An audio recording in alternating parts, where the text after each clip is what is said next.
আচ্ছা, তাহলে আবার যাই, ওই প্রশ্নটাই আমি লিখি এখন। তাহলে কি প্রশ্নটা ছিল, কি একটি মুদ্রা 3 বার নিক্ষেপ করলে অথবা 3টি মুদ্রাকে, একটি মুদ্রা 3 বার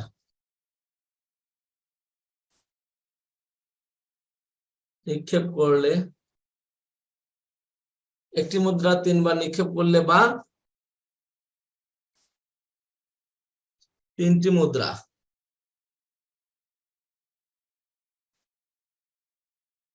একবার নিক্ষেপ করলে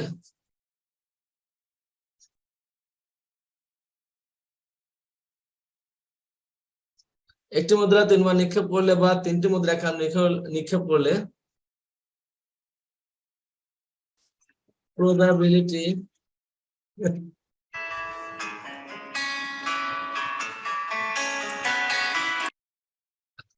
যেটা বলছিলাম, একটি মুদ্রা 3 বার নিক্ষেপ করলে বা 3টি মুদ্রা একবার নিক্ষেপ করলে প্রবাবিলিটি টি তৈরি করো। প্রবাবিলিটি টি তৈরি করো এবং ঘটনাগুলো নমুনা ক্ষেত্রে রাখে, তাই না? এবং ঘটনাগুলোর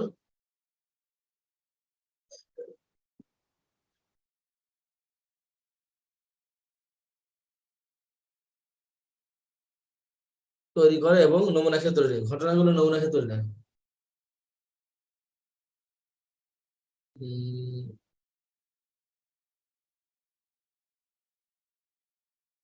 নমুনা ক্ষেত্রটি, নমুনা ক্ষেত্রটি লিখো। ধরো এইটা প্রশ্ন, তো আমরা কি করব, সমাধান করব কিভাবে? কতদিনের থেকে এটা শুরু হচ্ছে কিন্তু শেষ করতে পারতেছি না।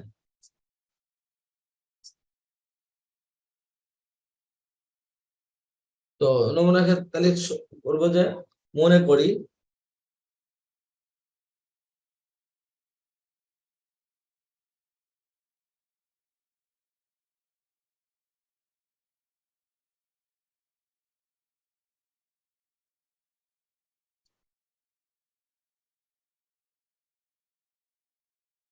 মনে করি 3টি মুদ্রা, 3টি হতে পারে বা একটি মুদ্রা 3 হতে, মনে করি 3টি মুদ্রা নিক্ষেপ পরীক্ষাকে যেভাবে চাইবে সেভাবে দিবা।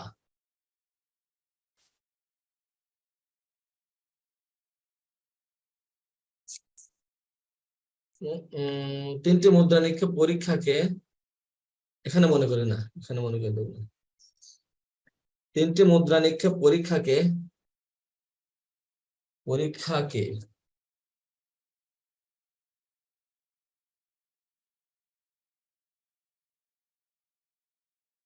3টি ধাপ হিসেবে বিবেচনা করি। ঠিক আছে, মুদ্রা পরীক্ষা 3টি ধাপ তোমরা নোট করে নিবা,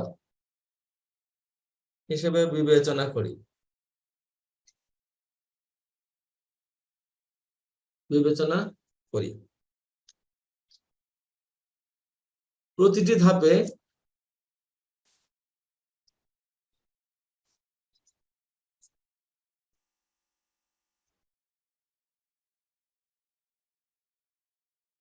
প্রতিটি ধাপে 2টি ফলাফল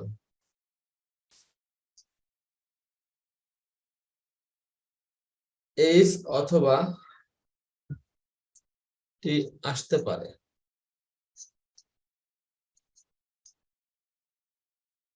এইচ অথবা টি আসতে পারে।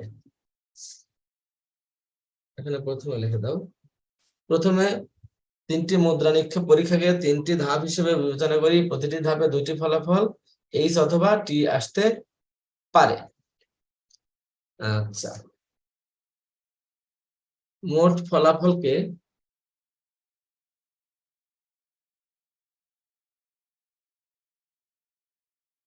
প্রবাবিলিটি ট্রি এর মাধ্যমে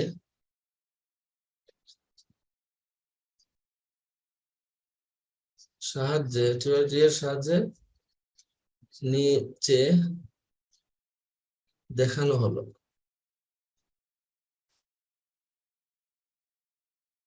এটা দুই ভাবে দেখানো যায়, একটা হচ্ছে সাইডে, একটা হচ্ছে নিচে নিচে, আমরা দুই ভাবে দেখাতে পারি। আচ্ছা বলো তো, নমুনা বিন্দু কয়টা হবে এখানে? নমুনা বিন্দু কয়টা হবে? হ্যাঁ, 8টা হবে। নমুনা বিন্দু কয়টা? 8টা। তাহলে প্রথমে আমি এইভাবে লিখি, প্রথম মুদ্রাপীঠ,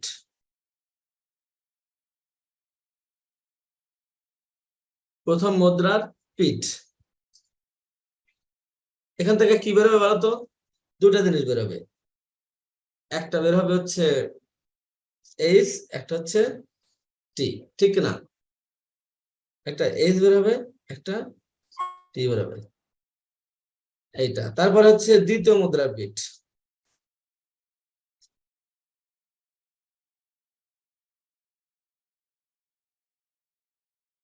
দ্বিতীয় মুদ্রার পিঠ।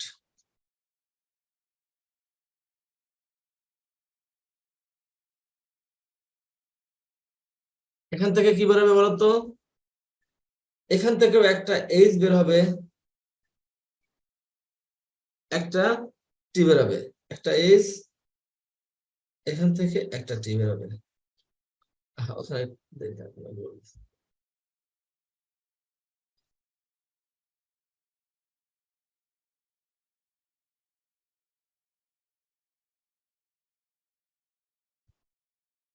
এখান থেকে একটা এইচ, একটা টি বের হবে। তারপর এখানে হবে তৃতীয় মুদ্রার পিঠ,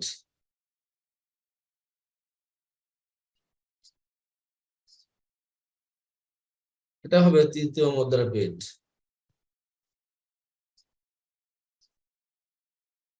বোঝা যাচ্ছে? জি স্যার।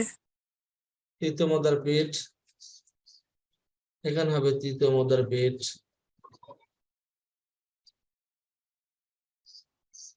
কটা কটা বের হবে বলতো এখন? এখান থেকে একটা এইচ বের হবে, এখানে আর তো নাই সেখানে, একটা এইচ, একটা টি। এখান থেকে একটা এইচ, একটা টি। এখান থেকে একটা এইচ, একটা টি। এখান থেকে একটা এইচ, এখান থেকে একটা টি। তাহলে নমুনা ক্ষেত্র কি হবে? সুতরাং নমুনা ক্ষেত্র, এটা হচ্ছে প্রবাহের টি হলো, সুতরাং নির্ণয় নমুনা ক্ষেত্র।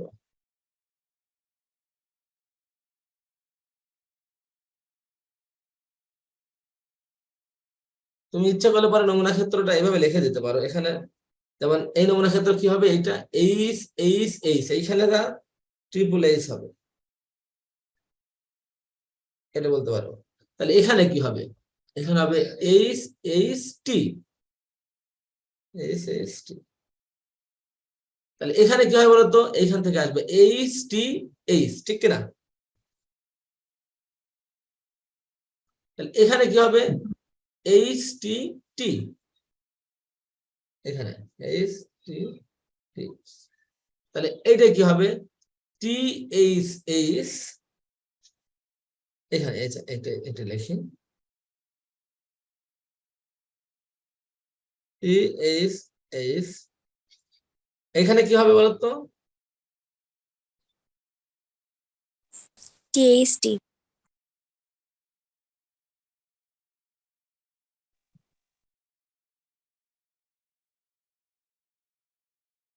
টি এইচ টি, এখানে হবে টি এইচ টি, এখানে হবে টি টি এইচ, এখানে হবে টি টি টি। এই দেখেন 8টা, 1টা 2টা 3টা 4টা 5টা 6টা 7টা 8টা। সুতরাং নির্ণয় নমুনা ক্ষেত্র।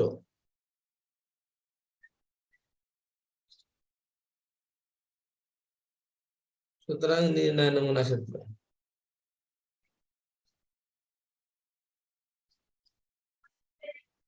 এস ইকুয়াল টু, জাস্ট এই জিনিসগুলো বাদ দিবা, H H H comma H H T comma, তারপরে H T H comma H T T, তারপরে কি এইগুলা T H H, T H T, T T H, T T টি।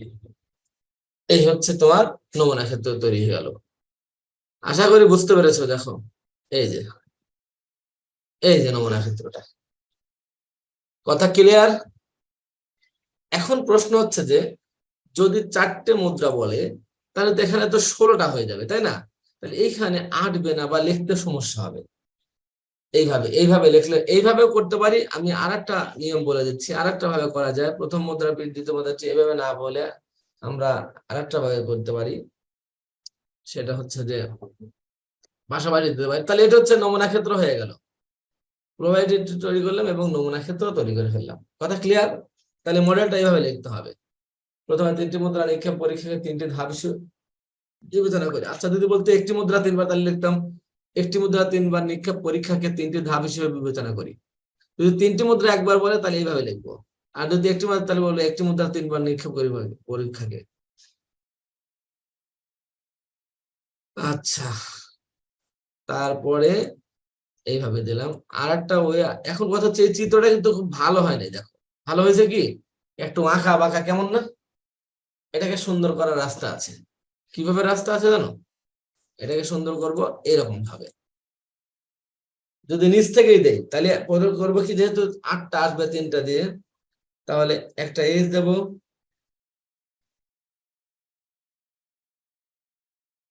একটা টি দেব, আর একটা এজ দেব, আর একটা টি দেব, আর একটা এজ দেব, আর একটা টি দেব। কটা হলো? আর একটা এজ দেব, আর একটা টি দেব। এবার গোল চিহ্ন দিয়ে দেব, সুন্দর দেখা যাবে। তাহলে এবার এই মিডিলে এই এইচ আর টি এর মাঝখানে একটা এইচ দেব, আর এইচ আর টি এর মাঝখানে একটা টি দেব। এই যে এই, তারপরে এইচ আর টি এর মাঝখানে একটা এইচ দেব, এবারে দিয়ে দেবো এইচ আর টি এর মাঝখানে একটা টি দেব। কি বোঝা যাচ্ছে? তারপরে এইচ আর টি এর মাঝখানে একটা এইচ দেব, এভাবে দিয়ে দেবো। এইচ আর টি এর মাঝখানে একটা টি দেব, এটা দিয়ে দেবো। তারপরে এটার মাঝখানে দেব হচ্ছে মুদ্রার পিঠ।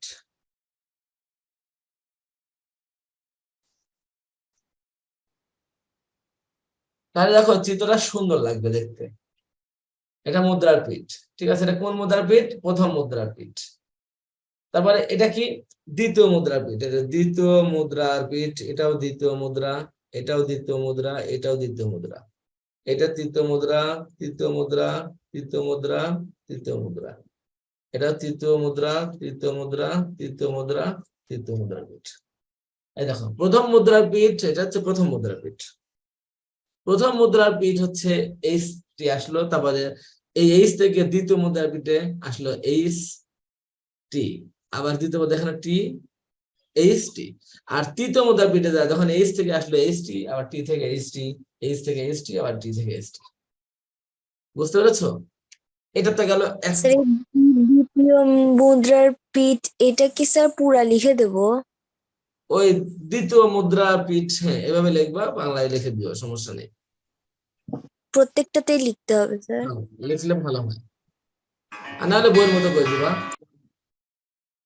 আরেক ভাবে লেখা যায় কিভাবে, পাশ থেকে। সেটা হচ্ছে এরকম ভাবে, ধরো সাপোজ 4টে মুদ্রা আছে, যদি 4টে মুদ্রা দেয় প্রবাবিলিটি, সেক্ষেত্রে কি হবে? 16টা নমুনা বিন্দু হবে না? তাহলে এইভাবে দিবা। এই দেখো কিভাবে দিবা, দেখো এইচ লিখবা ডান পাশে, এটা ডান পাশে থেকে এইচ লিখবা, একটা টি লিখবা, এইচ লিখবা, টি লিখবা, এইচ লিখবা, টি লিখবা, এইভাবে 16টা লিখবা। কয়টা লিখবা? 16টা। 1 2 3 4 5 6টা হয়ে যাবে। এইচ লিখবা, টি লিখবা, এইচ লিখবা, টি লিখবা। কটা হয়েছে? 1 2 3 4 5 6 7 8 9 10টা হয়েছে। এখন যাই হোক, এই 10টা হয়েছে, আমার জুম দূর করি 10টা। তারপরে এটা কি বোঝা যাচ্ছে? জি স্যার। শেষ করে কি দিলে বুঝবে না? 2 3 স্যার আগে থেকে বোঝা যাচ্ছিল। তাহলে 8টা দিয়ে বোঝাই, এখানে এসে তো 8টা দিয়ে বোঝাই। হ্যাঁ স্যার আগেটাও বোঝা যাচ্ছিল। না বোঝা যাচ্ছিল, এখন কি বোঝা যাচ্ছে? জি স্যার।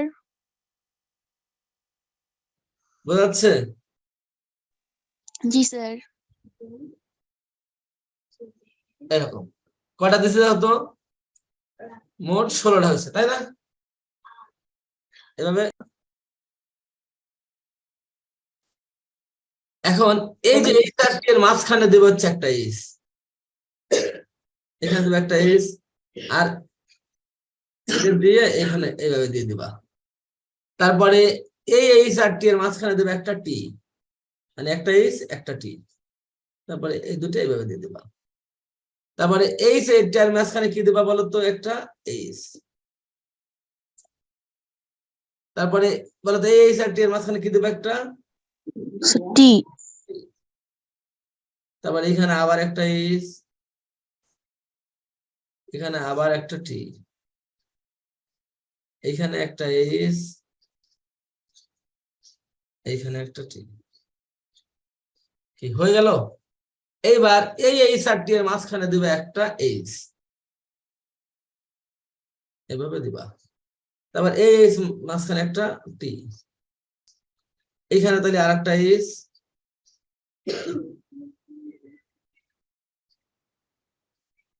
এইখানে একটা টি। এইবার বলো তো এই চারটি এর মাঝখানে দেবে একটা ইস,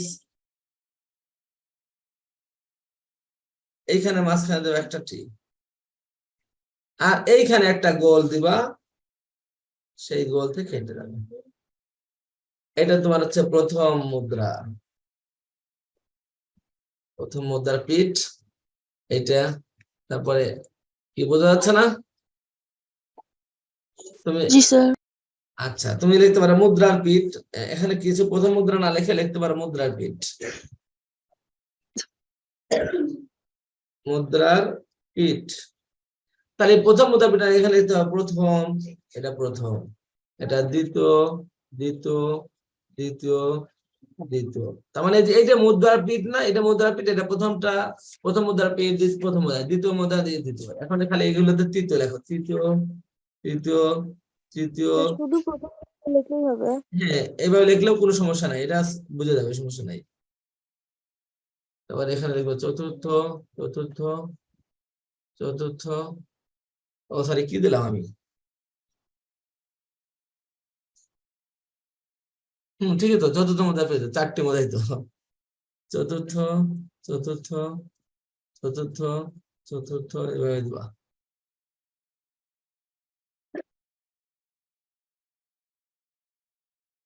আর এটা দেখতে সুন্দর লাগছে, তাই না? জি স্যার। এবং এটা তেরা বেঁকা নেই, সুন্দর দেখতে, সুন্দর দেখো। এটা শৃঙ্খল বিক্রিয়ার মতো, তাই না? কেমিস্ট্রিতে ইংলিশে পড়ছো।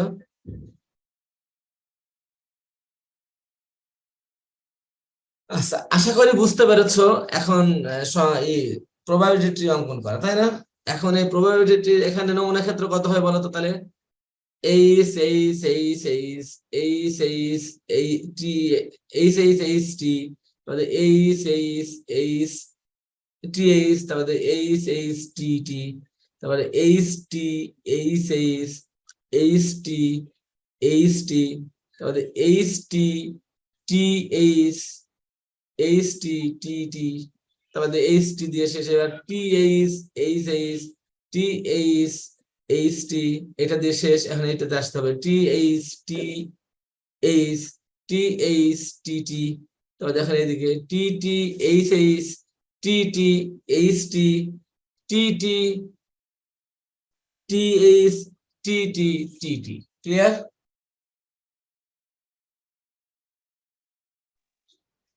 জি স্যার। তাহলে আমরা পারবো এখন এটা, তাই না? এখন এটা তো প্রবাবিলিটি ট্রি আঁকলাম, কি আঁকলাম? Probability tree. এখন আমরা নমুনা ক্ষেত্র তো এখান থেকে লিখতে পারবো। এখন তুমি দেখো একটা জিনিস, বইতে উদাহরণে কত যেন পড়তেছিলাম আমরা, উদাহরণে 7 না 8, দেখো উদাহরণ 7 দিকে তাকাও। তিনটে মুদ্রা নিক্ষেপ করার পরে তারপরে তোমার কাছে প্রশ্ন চাইছে কি, বলছে উদাহরণ 7 নম্বরটা একটু দেখো, পৃষ্ঠা নম্বর 310। পৃষ্ঠা নম্বর 310 উদাহরণ 7 নম্বরটা একটু দেখো।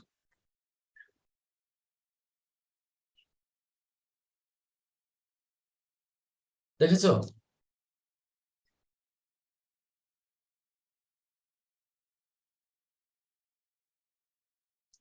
চাইছে কি ক নম্বরের প্রশ্ন, 3টে মুদ্রা নিক্ষেপ করতে বলছে, তাই না? তো 3টে মুদ্রা নিক্ষেপের নমুনা ক্ষেত্রটা আমরা শর্টকাটে লিখে ফেলি। জুম করি এবার।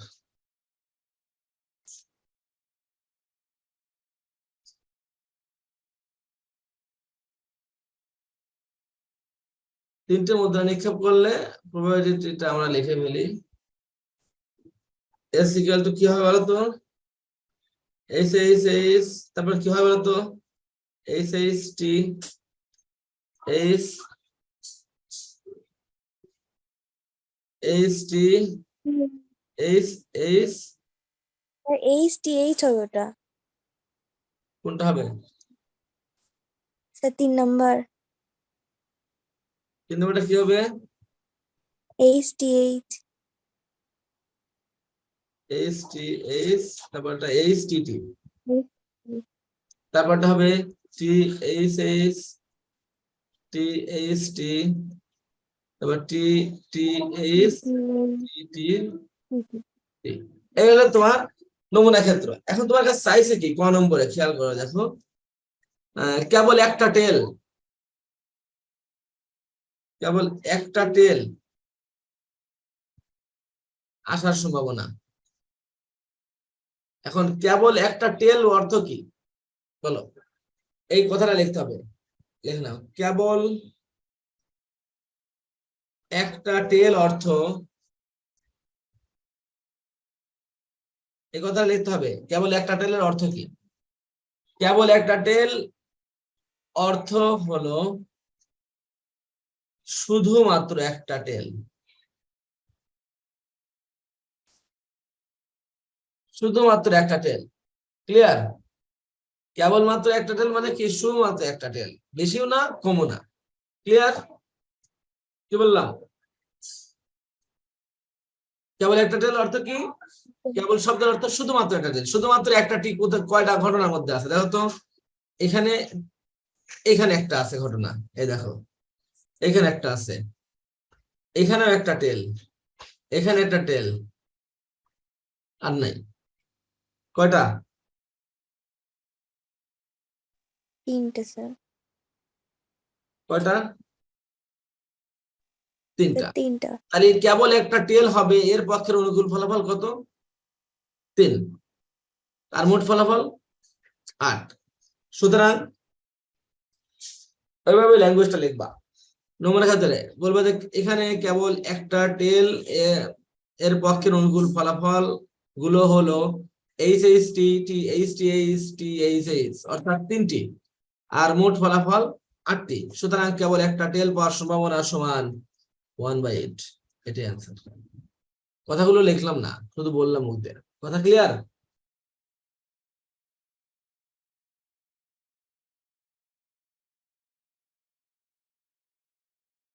কি বুঝতে পেরেছো? স্যার 1/8। হ্যাঁ, স্যার 1/8 কিভাবে? আরে আল্লাহ রে, 1/8 কেন, 3/8। আমি তো বললাম 3টা, 3/8। তারপরে কি বলছে খ নম্বর? কি বলছে? 3টাই হেড। খ নম্বর বলছে 3টাই হেড,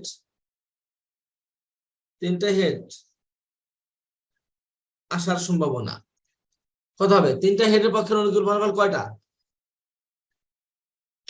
স্যার একটা।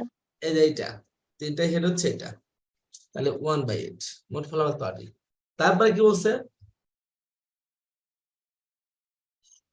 কমপক্ষে একটা টেল, এটার অর্থ আগে লিখে নাও। কমপক্ষে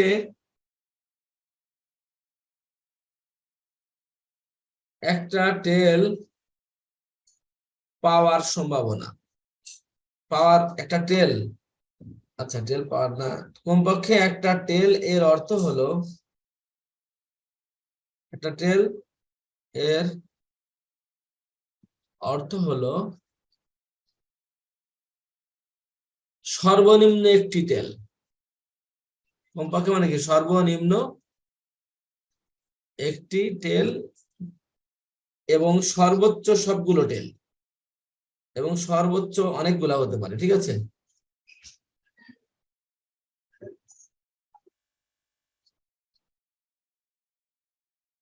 সর্বোচ্চ সবগুলো হতে পারে।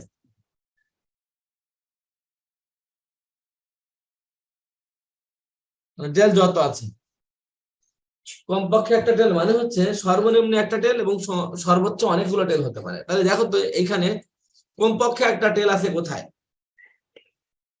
মানে একটা টেল থাকলেই চলবে। এখানে টেল আছে,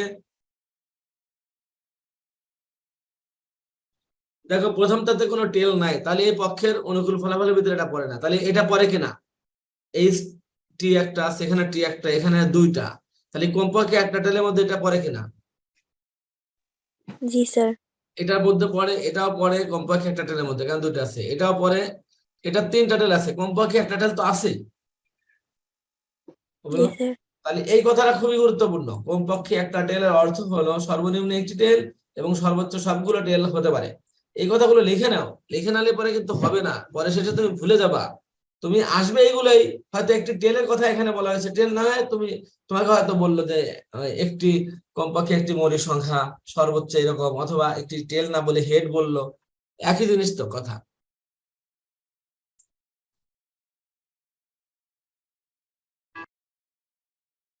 আচ্ছা,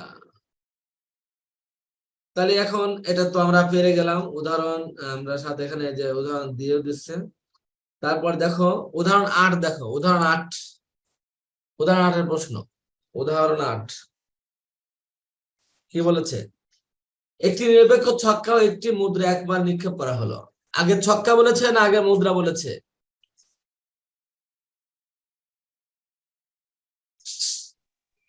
ছক্কা।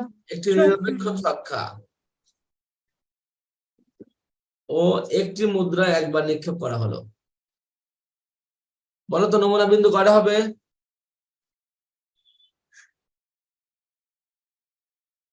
স্যার 12টা। হ্যাঁ, কারণ একটা মুদ্রায় 2 টু দি পাওয়ার 1 আর একটা ছক্কা 6 টু দি পাওয়ার 1, দুটো গুণ করলে পারে 12টা হয়। করা হলো। তারপর প্রবাবিলিটি তৈরি করে নমুনা ক্ষেত্রে লিখো।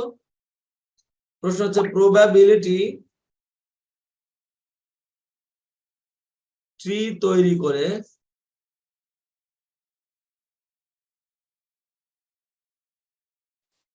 নমুনা ক্ষেত্রটি লিখো। তারপর বলছে ছক্কায় 5 এবং মুদ্রায় এইচ আসার সম্ভাবনা বের করো। এইচ আসার সম্ভাবনা বের করো।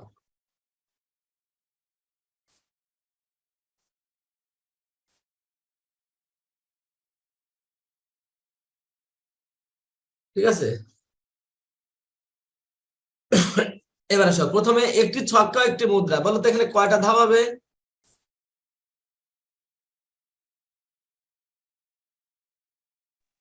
দুইটা। দুইটা। প্রথম দুইটা।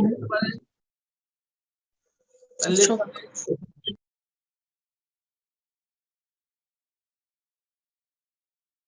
এখানে সুন্দরভাবে লেখা আছে, এই দেখো বলছে একটি ছক্কা একটি মুদ্রা নিক্ষেপ পরীক্ষাকে 2 ধাপ হিসেবে বিবেচনা করি। প্রথম ধাপে ছক্কা নিক্ষেপে 6টি ফলাফল 1 2 3 4 5 6 আসতে পারে।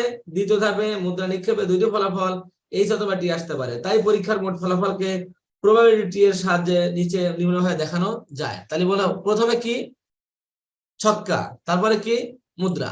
তাহলে প্রথমে ছক্কা নিক্ষেপ করতে হবে, তাহলে কি ছক্কার পিঠ, প্রথমে কিসের পিঠ? ছক্কার পিঠ। তাহলে এটা ছক্কার পিঠ দিবা। তুমি যদি পাশাপাশি যাও তাহলে যাবা, নিচে নিচে গেলে পরে যাবা। এবার আসো মোট আসবে কয়টা জিনিস, তাহলে লাস্টে কিন্তু এইচ থাকবে, 12টা হবে, তাহলে 12টা এইচ দিতে হবে তোমাকে।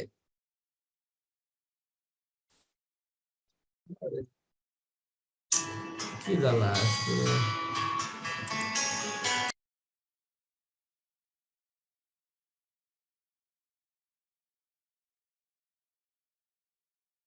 আচ্ছা, প্রথমে ছক্কার পিঠ, ছক্কার পিঠ, ছক্কা থেকে কয়টা জিনিস বাড়াবে? 6টা। 1 2 3 4 5 6 এরকম। তো এটা দেখা যাচ্ছে যে আমরা বের হলে পরে চিত্রটা ভালো হবে না। তো আমরা যেহেতু 12টা নমুনা বিন্দু থাকবে, আমি এইভাবে আঁকি, আগে নমুনা বিন্দু 12টা তৈরি করে নিই। যেহেতু মুদ্রাটা পরে সেজন্য আমরা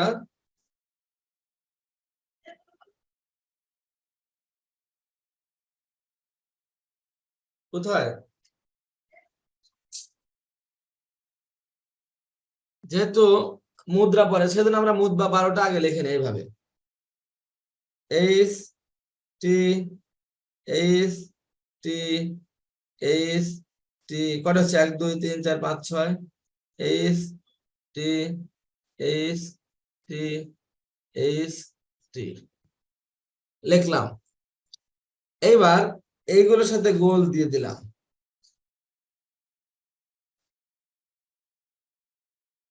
এটা হচ্ছে উপরে নিচে করতেছি। তাহলে এইটা কিন্তু এখানে একটা 1 হবে, এখানে একটা 2 হবে, এখানে 3 হবে। এই দেখো 1 এর পাশে এটা, 2 থেকে এটা বাড়াইছে, 3 থেকে এই দুটা, এখানে হবে হচ্ছে 4, এখানে হবে 5, এখানে হবে 6। ঠিক আছে। আর এই জায়গায় লিখবো ছক্কার বিট, এটার সাথে এটার সাথে এটার সাথে এটার সাথে এটার সাথে এটার সাথে। দেখো চিত্রটা দেখতে সুন্দর লাগে না?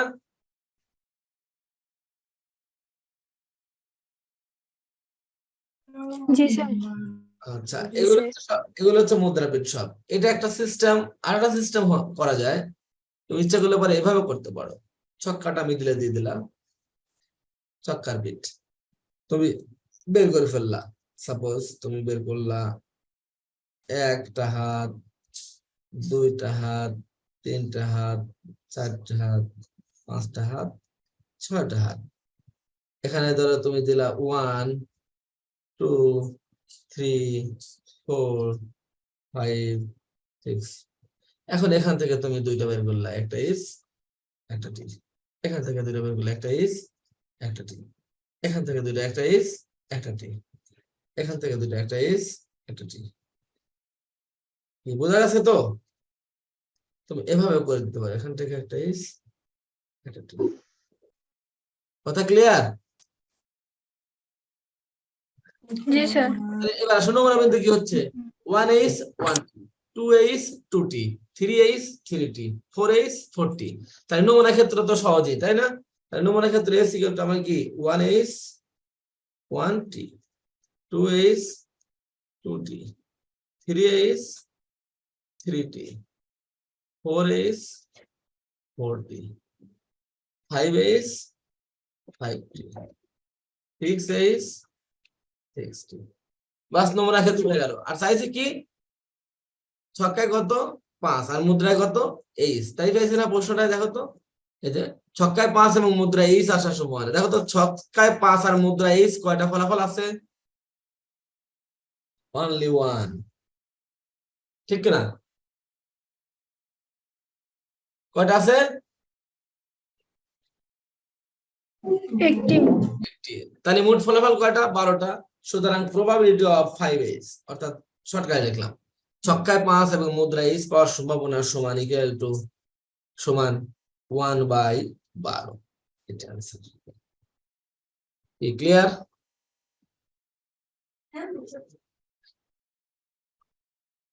বুঝতে পেরেছো? জি স্যার। কঠিন লাগতেছে? না স্যার। না স্যার। ওকে, তাহলে আমরা সম্পূর্ণ বেশ কিছু জিনিস আমরা আজকে শিখলাম। তাহলে উদাহরণ গেল, এটা কয় নম্বর উদাহরণ? উদাহরণ হচ্ছে 8। তারপরে তুমি উদাহরণ 9, এটা তো আমি অলরেডি করেই দিছি, এটা তো আর কোনো সমস্যা হবে না, তাই না? উদাহরণ 9 দেখো, পারবা? তাকায় দেখো, 312 পৃষ্ঠা। এটা এবার অঙ্ক আমি ইসেও দিছিলাম।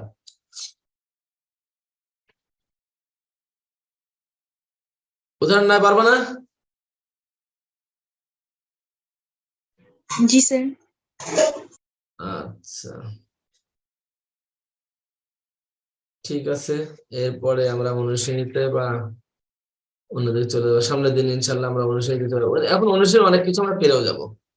তোমাদের কাজ হচ্ছে উদাহরণগুলো সব সুন্দর করে করবা, টুকিটাকি সব মুখস্থ করে ফেলবা, ঠিক আছে? আর পুরাতন পড়াগুলো যা দেওয়া ছিল সেগুলো এতদিন যা পড়ছে সেগুলো রিভিশন করতে থাকবা। তোমাদের সাথে দেখা হবে একটু কয়দিন ধরে, 1 সপ্তাহ পরে ইনশাল্লাহ, ঠিক আছে? জি সবাই ভালো থেকো, সুস্থ থেকো, আল্লাহ হাফেজ। স্যার।